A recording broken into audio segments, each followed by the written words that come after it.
मैं परमेश्वर पिता को धन्यवाद देती हूँ। ముందుగా ముఖ్యంగా నేను దేవాది దేవునికి కృతజ్ఞతాస్తుతులు చెల్లిస్తూ ఉన్నాను.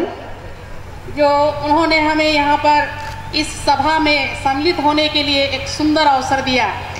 మరి నన్ను నా భర్తని కూడా మరి ఈ సమయంలో మీ అందరితో పాటు పాలు పంచుకోవడానికి దేవుడు మహా అవకాశం మాకు ఇచ్చి ఉన్నాడని మేము చాలా సంతోషిస్తూ ఉన్నాము. सारा आदर और महिमा उसी परमेश्वर को मिले जो यहाँ पर हम सबों को अनुग्रह किया है। దేవునికి మహిమ ఘనత ముఖ్యంగా ఆయనకే కలుగునుగాక. सो मैं अधिक नहीं बोलना चाहती हूँ, थोड़ा समय है। నేను ఎక్కువగా మాట్లాడదలుచుకోలేదు ఎందుకంటే ఇప్పటికే కాలాతీతమైనది. मैं अपने जीवन के बारे में, अपने परिवार के बारे में गवाही देना चाहती हूँ कि प्रभु ने किस तरह से हमारे परिवार में और मेरे जीवन में काम किया है। నా జీవితంలో దేవుడు చేసిన కార్యాలను అవి కొంచెంగా నేను సాక్ష్యం చెప్పాలని మీ మధ్యలో ఉంచాలని నేను తలస్తూ ఉన్నాను. सो मेरा नाम है मालती टुडू। నా పేరు మాలతి డూడు और मैं हिंदू परिवार से आती हूँ। నేను హిందూ బ్యాక్గ్రౌండ్ నుంచి వచ్చిన ఆమెను. अभी हम लोग सब मसीह में हैं, लेकिन उससे पहले के जीवन के बारे में मैं अभी बताने जा रही हूँ। అయితే ఇప్పుడు నేను దేవునిలో ఉన్నాను కానీ ముందు జీవితం గురించి నేను కొంచెం చెప్పాలని ఆశపడుతూ ఉన్నాను. मेरे पिताजी किसान थे,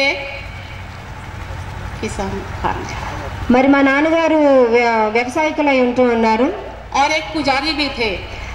ఇంకొక విషయం ఏంటంటే ఆయన పూజారి కూడా. और जब मैं मसीह यीशु में आई, నేను దేవునిలోకి వచ్చినప్పుడు उस समय मेरे सभी लोग, मेरे माता पिता ये लोग हिंदू में थे। మరి మా తల్లిదండ్రులు వారందరూ కూడా హిందువులుగానే ఉంటూ ఉన్నారు. वे लोग यीशु मसीह को नहीं जानते थे। వాళ్ళందరూ కూడా యేసుక్రీస్తుని ఎవరు కూడా ఎరిగి ఉండలేదు. क्योंकि मेरे पिताजी पूजा करते थे। మరి మా నాన్నగారు అయినటువంటి వారు ఆయన పూజలు చేస్తూ ఉండేవారు.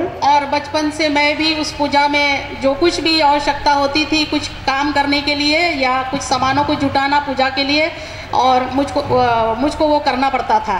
అయితే నాన్నగారు పూజ చేసే సమయంలో నేను కూడా ఆయనకి సహాయం చేస్తూ ఆ పూజలో మరి ముఖ్య పాత్ర నేను కూడా పోషిస్తూ ఉండేదాన్ని. लेकिन मेरे परिवार में मेरे जो चाचा थे वो प्रभु के सेवक थे। అరే మా చిన్నాన్నగారు అయినటువంటి వారు ఆయన మాత్రం దేవుని సేవకులై ఉంటూ ఉన్నారు. और मेरे चाचा के एक बेटे हुए। మరి మా చిన్నాన్నగారి ఒక కుమారుడు ఉన్నాడు. तो उसको संभालने के लिए, मदद करने के लिए चाचा ने मुझको अपने पास रखा। మా చిన్నాన్నగారి బాబుని చూడడానికి నన్ను మా చిన్నాన్నగారి దగ్గర ఆయన పెట్టుకుని ఉన్నారు. और मैं वहाँ पर रहती थी। कम से कम मैं उस समय 5 या 4 या 5 साल की थी। నాకు 5 సంవత్సరాల వయసు ఆ టైంలో నేను మా చిన్నాన్నగారి దగ్గర ఉన్న టైంలో छोटा बच्चा को गोदी ले सकती थी। చిన్నపిల్లల్ని ఎత్తుకునే అంతగా కూడా లేదు, అయినప్పటికీ నేను అక్కడ ఉన్నాను. वहाँ रहते हुए मेरी जो चाची थी वो बहुत ही प्रार्थना करने वाली थी और बाइबल पढ़ती थी, प्रार्थना करती थी। मैं उसको रोज रोज देखती थी। అయితే మా చిన్నమ్మగారు అయినటువంటి వారు ఆవిడ కూడా బైబిల్ రోజు చదువుతూ ఎక్కువ కాలము ప్రార్థనలో గడుపుతూ ఉండేవారు. అది నేను చిన్నప్పటి నుంచి కూడా గమనిస్తూ ఉండేదాన్ని. लेकिन मुझको कुछ समझ में नहीं आता था कि वो क्या करती है, क्या पढ़ती है और क्या रोज रोज सवेरे उठ करके बोलती रहती है। वो मुझको कुछ समझ में नहीं आता था। అయితే ఆ వయసులో నాకు, నేను చిన్నతనం కాబట్టి ఆ వయసులో నాకు ఆవిడ ఏం చేస్తున్నారో ఏం చెందుతున్నారో తెలియదు, కానీ ఆవిడ ప్రార్థన చేస్తున్నారని మాత్రం నాకు తెలుస్తూ ఉండేది. लेकिन जैसे जैसे समय बीतता गया, అయితే కొంతకాలం అలాగ గడిచేటప్పటికి मैं थोड़ी बड़ी हुई। నేను కొంచెం పెద్దదాన్ని అయినాను. मुझे पढ़ने की भी बहुत इच्छा होती थी। पढ़ने की నాకు చదువుకోవాలని ఎక్కువ ఆశపడుతూ ఉండేదాన్ని. क्योंकि मैं गांव में रहती थी और मैं स्कूल नहीं गई थी। అయితే మేము గ్రామంలో ఉండేవారు, మేము స్కూల్కి వెళ్ళడానికి మాకు వీలు లేకపోయిండని. और पढ़ने वाले बच्चों को देखकर मेरे मन में बहुत इच्छा होता था कि मैं भी पढ़ूं। అయితే చదువుకునే పిల్లలందరినీ చూసి నేను కూడా చదువుకోవాలని చాలా ఆశపడుతూ ఉండేదాన్ని. और मेरे अंदर में एक प्रार्थना की भावना, मैं सूर्य की तरफ देख करके कहती थी कि हे सूर्य भगवान, मुझे पढ़ने के लिए एक अवसर दे। అయితే నా మనసులో కోరిక ఉండేది, నేను సూర్యుడి వంక చూసి సూర్యుడిని అడుగుతూ ఉండేదాన్ని, సూర్యుడా, సూర్య భగవానుడా, నేను కూడా చదువుకునేటట్టు చేయదేవా అని అడుగుతూ ఉండేదాన్ని. क्योंकि मैंने अपने पिताजी को देखा था कि वो सूर्य की तरफ देख करके जो है हाथ जोड़ करके कुछ बोलते रहते थे। ఎందుకంటే మా తండ్రి గారు అయినటువంటి వారు ఆయన కూడా ఆ సూర్యుడిని చూసి పూజ చేస్తూ 2 చేతులు ఎత్తి నమస్కరించి పూజ చేస్తూ ఉండేవారు. और वही बात मैंने देखा था अपने पिताजी के जीवन में, और मेरे मन के अंदर में जब ऐसे बात हुई तो मैं भी वही सूर्य भगवान से बोलने लगी, प्रार्थना करने लगी। అదే మా నాన్నగారిని చూసి నేను కూడా సూర్య భగవాన్ని మరి ప్రతిదీ కూడా ప్రార్థన చేసుకుని అడుగుతూ ఉండేదాన్ని. सो धीरे धीरे समय बीतता गया और परमेश्वर ने मैं परमेश्वर को सही रूप से नहीं जानती थी कि जीवित परमेश्वर कौन है, लेकिन परमेश्वर जो हमारा जीवित परमेश्वर है वो हमारी भावनाओं को देख रहा था. అయితే సమయం గడిచే కొద్దీ నేను దేవుణ్ణి తెలుసుకుంటూ ఉన్నాను. అయితే నిజమైన దేవుడు, జీవమైన దేవుణ్ణి మాత్రం నేను మరి కొద్ది కొద్దిగా తెలుసుకుంటూ ఉండేదాన్ని. और ऐसा समय आया कि मुझे पढ़ने का मौका मिला. అయితే కొంతకాలానికి నాకు చదువుకోవడానికి సమయం దొరికింది. और मैं पढ़ पाई. నేను కొంచెం చదువుకున్నాను. और धीरे धीरे मैं बाइबल अध्ययन करने लगी, प्रार्थना करने लगी. అయితే నేను చదువుకుంటూ అలాగే కూడా ప్రార్థనలో కూడా నేను కొద్ది కొద్దిగా ప్రార్థన చేసుకుంటూ ఉండేదాన్ని. और एक दिन मैंने उद्धारकर्ता परमेश्वर यीशु मसीह पर विश्वास किया. అయితే నేను ఒకరోజు యేసుక్రీస్తు నామములో విశ్వాసం ఉంచాను. और उसके पवित्र नाम में मैंने बपतिस्मा लिया. ఆయన పవిత్ర నామాన్ని నాకు నేనుగా అవలంబించుకున్నాను. मसीह में आने के लिए मुझे कोई रुकावट, कोई सतावट नहीं हुआ. అయితే నేను దేవుళ్ళలోకి రావడానికి నాకైతే ఎవరి సతాయింపులు కానీ ఎవరి అడ్డంకులు కానీ నాకు లేవు. लेकिन जब मैं बपतिस्मा ली, నేను బాప్తిస్మం తీసుకున్న తర్వాత मेरे मन के अंदर में बहुत व्याकुल होने लगा. నా మనసులో ఒక అలజడి కలుగుతూ ఉండేది. मैं सोचने लगी मैं तो प्रभु में आ गई, मैं उद्धारकर्ता जीवित परमेश्वर को जान गई, लेकिन मेरे माता पिता अभी तक प्रभु को नहीं जाने हैं. वो पूजा पाठ करते हैं और సత్య ఈశ్వర్ కు नहीं जानते. అయితే నేనైతే బాప్తిస్మం తీసుకున్నాను, నేనైతే దేవుల్లో ఉన్నాను, కానీ నా తల్లిదండ్రులు ఇంకా మరి ఆ పూజలు పునస్కారాలు చేస్తూ ఉన్నారు కాబట్టి నాకు లోపల మనసులో అలజడిగా ఉండేది. और इसी तरह से मेरे अंदर में एक बोझ आया. एक प्रार्थना करने लगी मैं अपने माता पिता के लिए, अपने परिवार के लिए. అయితే నా మనసులో ఒక భారం కలిగి, నా తల్లిదండ్రుల గురించి ఒక భారం కలిగి నేను వారి గురించి ప్రార్థన చేయడం మొదలు పెట్టాను. इसी तरह से मैं रोज रोज प्रभु के चरणों में बैठती और प्रभु से मांगती कि मेरे माता पिता, प्रभु आप बचाइए. जब मुझको तो अनंत जीवन मिला, सच्चाई मैंने आपको जान गया, और जब मैं एक दिन स्वर्ग जाऊंगी और उस दिन फिर मेरे माता पिता नरक में रहेंगे तो मुझे कैसे लगेगा. అయితే నేను మా అమ్మ నాన్నగారుల గురించి కూడా చాలా ప్రభు పాదాల చెంత అంటే ఇంకా తన మట్టుకు తను తగ్గించుకొని ప్రార్థన చేస్తూ ఉండేదాన్ని. ఏంటంటే నా తల్లిదండ్రులు కూడా నాలాగే మరి దేవుణ్ణి తెలుసుకోవాలి, వారు చనిపోయిన తర్వాత మరి పరలోకానికి వారు కూడా నాతో పాటు ఉండాలని ఆశపడుతూ ఉండేదాన్ని. और इसी तरह से मैं प्रार्थना करते रही, समय बीतता गया.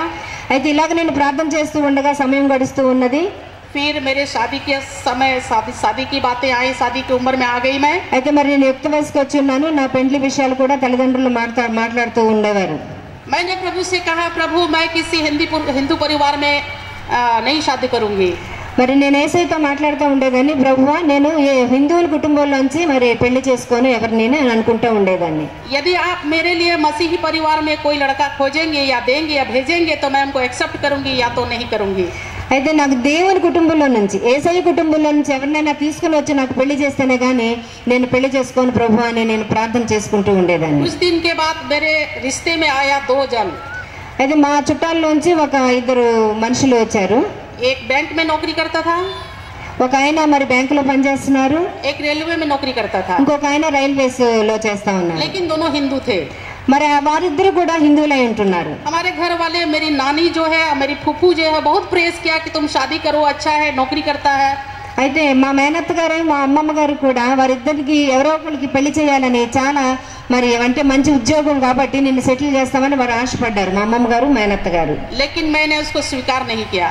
అయితే నేనైతే వారిని స్వీకరించలేకపోయాను. मैंने प्रभु से कहा था कि प्रभु मैं हिंदू परिवार में नहीं जाऊंगी. ఎందుకంటే దేవునితో నేను ఒప్పందం చేసుకుని ఉన్నాను, నేను హిందువుల అబ్బాయిని పెళ్లి చేసుకోను అని. और प्रभु ने मेरी प्रार्थना सुनी और अच्छे रिश्ते आए. जो प्रभु का सेवक है, जो आज हमारे सामने बैठे हैं, हमारे साथ हैं, प्रभु ने इनसे मेरा रिश्ता जोड़ा.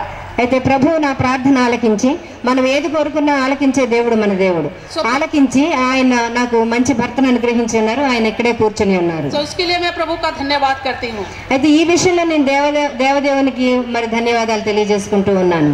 और इसी तरह से प्रभु ने मेरे जीवन में बहुत बड़ी बड़ी कामें की. మరి ఇలాగే నా జీవితంలో చాలా గొప్ప గొప్ప కార్యాలు ఆయన చేసి ఉంటున్నారు. जो चीज मैंने प्रभु से मांगा, నేను ఏదైతే దేవుణ్ణి అడిగానో प्रभु ने मुझे दिया. దేవుడు అది నాకు అనుగ్రహించి ఉన్నాడు. उसकी स्तुति हो. మరి ఆయనకే స్తుతి మహిమలు. मैं प्रभु का धन्यवाद करती हूँ. మరి దేవునికి నేను స్తుతులు చెల్లిస్తూ ఉన్నాను. इस समय प्रभु की सेवा में हूँ. మరి ఈ టైంలో మేము మరి సేవలో ఉన్నాము. నేను నా భర్త సేవలో ఉన్నాము. अपने पति के साथ में ఆయనతో సేవలో ఉన్నాను నేను. और यहाँ पर भी आपके सामने खड़ी हूँ जो अभी इसके बारे में गवाही दे सक रही हूँ। అయితే నేను నిలబడి ఉన్నాను, నేను మరి సాక్ష్యం చెప్పగలుగుతున్నాను అంటే దేవుని మహాకృప। तो सारी बातों के लिए मैं प्रभु का दिल से धन्यवाद करती हूँ। నేను ఈ విషయాలన్నిటి గురించి నా హృదయంలోంచి దేవునికి కృతజ్ఞతాస్తుతులు చెల్లిస్తూ ఉన్నాను। मैं यहाँ पर बैठे हुए शायद बहुत सारे बहनें, जवान बहनें होंगे, मैं नहीं जानती हूँ कि आप मसीह परिवार में से हैं या आप हिंदू परिवार में से हैं या आप अकेले मसीह में आए हों। ఇక్కడున్న ప్రతి సహోదరులో మరి ఎంతమంది అయితే దేవుని తెలుసుకున్నానో దేవుని తెలుసుకోలేదో నాకైతే తెలియదు, కానీ आपके लिए मैं ये कहना चाहती हूँ कि आप विश्वास में बने रहें। అయితే మీ గురించి నేను ఒక మాట చెప్పాలనుకుంటున్నాను, మీరందరూ కూడా విశ్వాసంలో ఎదగాలని నేను కోరుకుంటూ ఉన్నాను। क्योंकि मैंने अपने जीवन में विश्वास करके देखा है और प्रभु यीशु मसीह को चखा है। అదే నా జీవితంలో నేను నా విశ్వాసంతోనే నేను దేవుణ్ణి అడిగి ప్రతిదీ పొందుకుని ఉన్నాను। बहुत सारी परीक्षाएं आती है सामने, మరి చాలా పరీక్షలు మనకు ఎదురవుతూ ఉంటాయి। लोभ लालच आती है सामने, लोभ लालच। అయితే లోభము లాలచ్ అంటే ఆశ ఎక్కువ అవుతాయి మనసుల్లో। लेकिन इन सारी बातों को छोड़ करके हमें प्रभु की तरफ देखना है అవన్నిటిని కూడా వెనక్కి పెట్టి మనం యేసులో ముందుకు వెళ్ళవలసిన వారమై ఉంటున్నాము और उससे प्रार्थना करना है, वो हमारी प्रार्थना सुनेंगे। అయితే మన వారికి యేసుక్రీస్తు వారికి మనం ప్రార్థన చేయవలసిన వారమై ఉంటున్నాము। మనం ఏది అడిగినా కూడా ప్రార్థనలోనే పొందుకునే వారంగా ఉండాలని మీ అందరూ విశ్వసించాలని నేను కోరుతూ ఉన్నాను। आपके लिए भी उपाय करेगा, आपके लिए भी उपाय करेगा। మీకు కూడా అది మరి అవలంబించుకోండి। जो कुछ आपके लिए जरूरत है మీకు ఏది అవసరమో प्रभु उपाय करेगा। ప్రభు తప్పకుండా దాన్ని మీకు అనుగ్రహిస్తారు। सिर्फ आपको विश्वास करना है और स्थिर रहना है అది కేవలం మనం అందరం కూడా విశ్వసించే వారముగా ఉండాలి। और प्रभु से प्रार्थना करना है कि प्रभु हमारे जीवन में आप बड़ा बड़ा काम करें। అయితే మనం ముందుగా ఏం చేయాలంటే మన విశ్వాసంతో దేవుని సన్నిధిలో అడుగుతూ మా జీవితాల్లో గొప్ప గొప్ప కార్యాలు చేయ ప్రభువా అని మనం ప్రార్థన చేయాలి। प्रभु यीशु मसीह ने मेरे जीवन में बहुत अद्भुत रीति से काम किया है।